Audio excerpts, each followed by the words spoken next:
suis Linda Lenné, je suis journaliste et rédactrice en chef du magazine L'Écotouristique qui est dédié aux professionnels du secteur.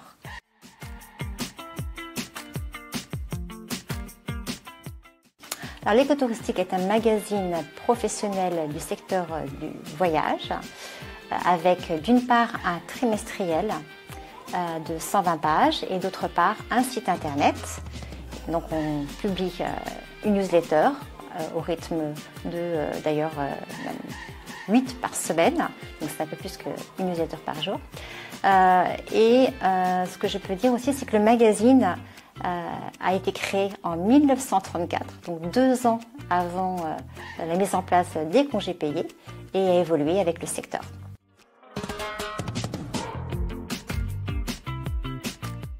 Alors, c'est une bonne question. Effectivement, on voit qu'avec la crise du Covid, des enjeux ont été plus importants. La digitalisation est devenue un enjeu majeur et beaucoup d'acteurs ont accéléré le pas pour avoir une présence sur Internet, alors même que justement les commerces étaient fermés.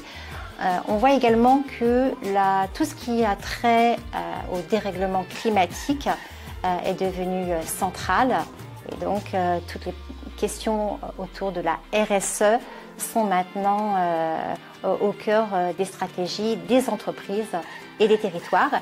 Et puis, il y a également un enjeu majeur autour de l'attractivité.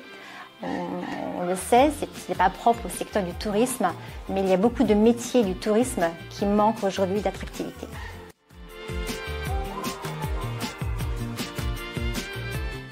Alors, chaque année, on traite bien sûr de l'actualité des entreprises, des destinations et puis de la gestion des crises, parce qu'on se rend compte que les crises se succèdent, elles ne se ressemblent pas toutes, mais ça oblige finalement les entreprises à s'adapter, à se réinventer. Donc l'innovation, c'est aussi un sujet vraiment une ligne rouge dans le secteur du tourisme.